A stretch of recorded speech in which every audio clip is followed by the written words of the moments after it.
right, welcome back to our daily read aloud.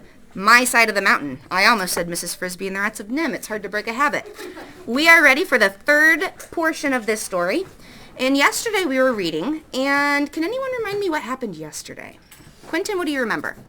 That on his very first days, that it was really hard for him because he wasn't able to start a fire. Yes. And we talked about if you can't start a fire, that kind of ruins everything. What can you not do if you can't build a fire when you're surviving in the forest? Zoe? You're probably going to get really cold. Yeah. Fires provide us heat. Without that heat, we're going to be chilly.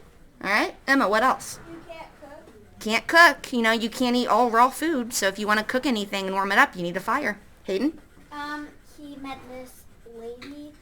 It was a guy. A guy who taught him how to start a fire and was training him before he left. Yep. And he fed him too, right? He let him cook his fish, and he fell asleep in the rocking chair by the fire. So Sam had a rough night, right? He didn't sleep. He was cold and hungry and grumpy and sad and scared.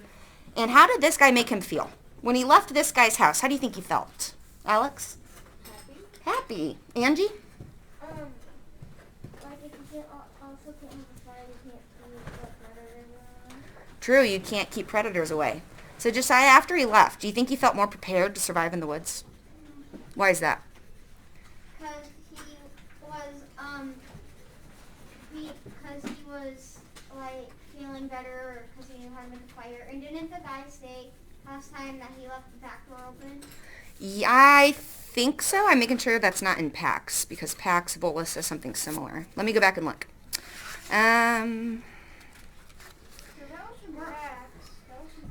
Yeah. It is in this book, though, because I saw it when I was reading it. Okay. So it might be in the next chapter. Okay, so they spent the afternoon practicing. He taught him how to make the fire, and then he wrote some notes. That was where we stopped. So we are ready for the chapter called I Find Gribley's Farm. Okay, Gribley's Farm, remember, his great-grandfather owned some land in the mountains, and he's looking for that land, and he says he's going to live on it. Let's see if he can find it. The next day, I told Bill goodbye, and as I strode, warm and fed, onto the road, he called to me. I'll see you tonight. The back door will be open if you want a roof over your head. There it is, Josiah. I said okay, but I knew I wouldn't see Bill again. I knew how to make a fire, and that was my weapon. With fire, I could conquer the Catskills. I also knew how to fish and to make a fire. That was all I needed to know, I thought. 3 rides that morning took me to Delhi. Somewhere around there was great-grandfather's beech tree with the name Gribley carved on it. This much I knew from Dad's stories. By 6 o'clock, I still had not found anyone who had ever even heard of the Gribleys, much less Gribley's Beach. And so I slept on the porch of a schoolhouse and ate chocolate bars for supper.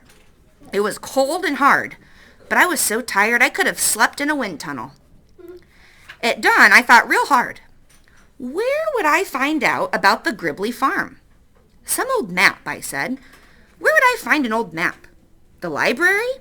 Maybe. I'd try it and see. The librarian was very helpful. She was sort of young, had brown hair and brown eyes, and loved books as much as I did. The library didn't open until 10:30. I got there at 9. After I had lolled and rolled and sat on the steps for 15 or 20 minutes, the door whisked open, and this tall lady asked me to come on in and browse around until opening time. All I said to her was that I wanted to find the old Gribley farm, and that the Gribleys hadn't lived on it for maybe 100 years, and she was off. I can still hear her heels click when I think of her, scattering herself around those shelves, finding me old maps, histories of the Catskills, and files of letters and deeds that must have come from attics around Delhi. Miss Turner, that was her name. She found it. She found Gribley's farm in an old book of Delaware country. Then she worked out the roads to it and drew me maps and everything. Finally, she said, "What do you want to know for? Some school project?" All right, if you were running away from home, what do you think you'd tell her? Would you tell her the truth or what? Eric? I would say, yeah, it's a school project, and it's something about anything you want to do about nature. Okay, so you're doing a research project? Yeah, research project. Okay, that might fool her. Quentin, what do you think? I'd say that I'm I'm going on a trip there, and I don't want to get lost. Okay, you don't have to tell her you're by yourself, right? Okay. Hayden, what do you think? I would do the same as Quentin. Yeah? All right. Madeline? I would say I don't know. Yeah, I don't know. Just learning. Angie? The food there. The food, okay. Alex? Maybe to see if they still have life or not. Yeah. All right, so no one in here would tell her the truth? No. Yeah, I'd be a little scared to tell. Emma, you might? Yeah. You'd tell her I'm going to go live there? All right. Yeah, Josiah would too. Let's see. What do you want to know for? Some school project? Oh, no, Miss Turner. I want to go live there. But Sam, it is all forest and trees now. The house is probably only a foundation covered with moss. That's just what I want. I am going to trap animals and eat nuts and bulbs and berries and make myself a house. You see, I am Sam Gribley, and I thought I would like to live on my great-grandfather's farm. Miss Turner was the only person that believed me. She smiled, sat back in her chair, and said, "Well, I declare." Liam? What are bulbs? Bulbs are like underground. Some plants, like an onion, that grows underground, it's an onion bulb. So you can find some plants that have that, and you can dig them up and eat them. Well, I declare. The library was just opening when I gathered the notes we had made and started off. As I pushed open the door, Miss Turner leaned over and said to me, "Sam, we have some very good books on plants and trees and animals in case you get stuck." I knew what she was thinking, so I told her I would remember that. With Miss Turner's map, I found the first stone wall that marked the farm. The old roads to it were all grown up and mostly gone, but by locating the stream at the bottom of the mountain, I was able to begin at the bridge and go north and up 1.5 miles. There, caterpillaring around boulders, roller coastering up ravines and down hills, was the mound of rocks that had once been great-grandfather's boundary fence. And then, do you know, I couldn't believe I was there. I sat on the old gray stones a long time, looking through the forest, up that steep mountain, and saying to myself, "It must be Sunday afternoon, and it's raining, and Dad is trying to keep us all quiet by telling us about great-grandfather's farm, and he's telling it so real that I can see it." And then I said, "No, I am here, because I was never this hungry before." I wanted to run all the way back to the library and tell Miss Turner that I'd found it, partly because she would have liked to have known, and partly because Dad said to me as I left, "If you find the place, tell someone at Deli. I may visit you someday." Of course he was kidding, because he thought I'd be home the next day. But after many weeks, maybe he would think I meant what I said and he might come see me. However, I was too hungry to run back. I took my hook and line and went back down the mountain to the stream. I caught a big old catfish. I climbed back to the stone wall in great spirits. It was getting late, and so I didn't try to explore. I went right to work making a fire. I decided that even if I didn't have enough time to cut boughs for a bed, I was going to have cooked fish and a fire to huddle around during these cold night hours. May is not exactly warm in the Catskills. So when you're up in the mountains, does anybody know if you feel warmer or cooler? The higher up you go in elevation. Eric? The higher up you go, the colder it gets. Yes. So I have not climbed crazy tall mountains, but the ones he's in, the Catskills, are similar to some that I climb a lot. And they're about 4,000 feet tall. And if you go to the top of those mountains, it's usually about 20 degrees colder than when you started your hike. So when you hike up a mountain, you get really hot and tired and sweaty, and it's awful. And then you get to the top, and all of a sudden it's so cold, you have to put all these layers on and hats and gloves. So it is strange. So when he says May in the mountains, the ground is still hard. You might still have frost and some snow. So it's kind of chilly. Eric? You would probably be used to having your ears pop. Yeah, that happens sometimes. Hayden? I've hiked like halfway up to Colorado, like one of the Colorado mountains, and it got cold really, like it got like 1 degree colder, and I was like, why is it more chilly than it was down? And sometimes it's very windy too. Josiah? I've been on the Great Smoky Mountains, and I got on a trip. We went to the top. I didn't go up, because it was like in the negatives, and it was in the middle of summer, and it was snowing up there. Yeah, so. And it was really steep and slick. Mm-hmm. Sounds like in Minecraft. Okay.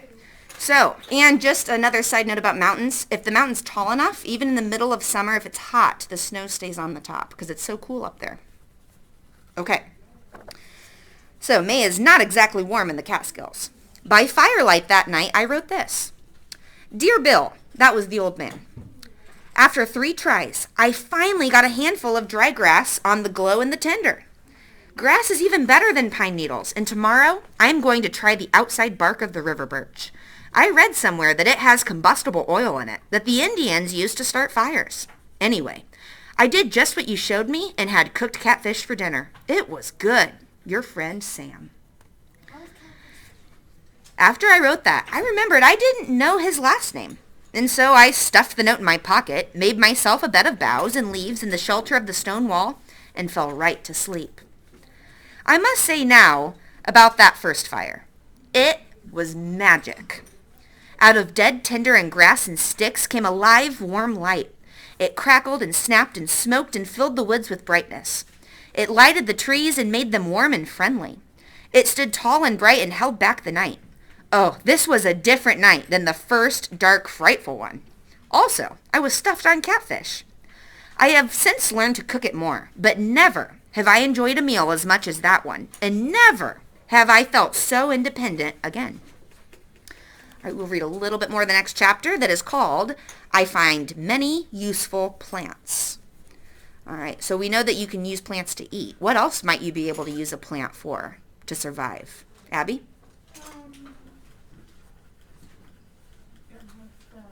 Not sure. Emma? Bedding. Okay, bedding, some sort of parts to your home. Josiah? Food. Okay, definitely food, right? That's the main thing, food. The following morning, I stood up, stretched, and looked around me. Birds were dripping from the trees, little birds singing and flying and pouring over the limbs. This must be the warbler migration, I said. And I laughed because there were so many birds. I had never seen so many. My big voice rolled through the woods, and their little voices seemed to rise and answer me. They were eating. 3 or 4 in a maple tree near me were darting along the limbs, pecking and snatching at something delicious on the trees. I wondered if there was anything there for a hungry boy. I pulled a limb down, and all I saw were leaves, twigs, and flowers. I ate a flower. It was not good. One manual I had read said to watch what the birds and animals were eating in order to learn what is edible and non-edible in the forest. If the animal life can eat it, it is safe for humans. The book did suggest that a raccoon had tastes more nearly like ours. Certainly the birds were no example. Then I wondered if they were not eating something I couldn't see. Tiny insects, perhaps. Well, anyway, whatever it was, I decided to fish. I took my line and hook and walked down to the stream. I lay on a log and dangled my line in the bright water. The fish were not biting. That made me hungrier. My stomach pinched. You know, it really does hurt to be terribly hungry. Raise your hand if you've ever been so hungry that it actually hurts. Yeah, it happens sometimes. A stream is supposed to be full of food. It is the easiest place to get a lot of food in a hurry. I needed something in a hurry, but what? I looked through the clear water and saw the tracks of mussels in the mud. I ran along the log back to shore, took off my clothes, and plunged into that icy water. I collected almost a peck of mussels in very little time at all, and began tying them in my sweater to carry them back to camp. But I don't have to carry them anywhere, I said to myself. I have my fire in my pocket, and I don't need a table. What does he mean he has his fire in his pocket? Zoe? Flint and steel? Yeah, can he make a fire anytime he wants now? Yeah. So he doesn't have to carry him back to camp. I can sit right here by the stream and eat. And so I did. I wrapped the mussels in leaves and sort of steamed them in coals. They are not quite as good as clams. A little stronger, I would say. But by the time I had eaten 3, I had forgotten what clams tasted like and knew only how delicious freshwater mussels were. I actually got full. I wandered back to great-grandfather's farm and began to explore. Most of the acreage was maple and beech, some pine, dogwoods, ash, and here and there a glorious hickory tree. I made a sketch of the farm on my road map and put X's where the hickories were. They were gold trees to me. I would have hickory nuts in the fall. I could also make salt from the hickory limbs. I cut off one and chopped it into bits and scraps. I stuck them in my sweater. The land was up and down, and I wondered how great-grandfather ever cut it and plowed it. There was one stream running through it, which I was glad to see, for it meant I did not have to go all the way down the mountain to the big creek for fish and water. Around noon, I came upon what I was sure was the old foundation of the house. And Miss Turner was quite right. It was ruins, a few stones in a square, a slight depression for the basement, and trees growing right up through what had once been the living room. I wandered around to see what was left of the Gribbly home. After a few looks, I saw an apple tree. I rushed up to it, hoping to find an old apple. No apples beneath it. About 40 feet away, however, I found a dried one in the crotch of a tree, stuck there by a squirrel and forgotten. I ate it. It was pretty bad, but nourishing, I hoped. There was another apple tree and 3 walnuts. I scribbled X's. These are wonderful finds. So, why would it be a wonderful find to find a tree that had nuts that falls off? Hayden? Because, like, you could eat the nuts, like, crack open the nuts because you can eat the seed inside. Yeah, you can eat the nut inside. So, remember the acorn pancakes from the very beginning? Mm-hmm. So those are acorns. So he had to go collect acorns and smash them into powder to make, like, acorn flour. We're almost to the end. Okay. I poked around the foundations, hoping to uncover some old iron implements that I could use. I found nothing. Too many leaves had fallen and turned to loam. Too many plants had grown up and died down over the old home site. I decided to come back when I had made myself a shovel. Whistling and looking for food and shelter, I went on up the mountain, following the stone walls, discovering many things about my property. I found a marsh. In it were cattails and arrowleaf, good starchy foods. At high noon, I stepped into a mountain meadow. An enormous boulder rose up in the center of it. At the top of the meadow was a fringe of white birch. There were maples and oaks to the west, and a hemlock forest to the right that pulled me right across the sweet grasses into it. Never have I seen such trees. They were giants, old giants. They must have begun when the world started. I started walking around them. I couldn't hear myself step, so dense and damp were the needles. Great boulders covered with ferns and moss stood among them. They looked like pebbles beneath those trees. Standing before the biggest and the oldest and the most king-like of them all, I suddenly had an idea.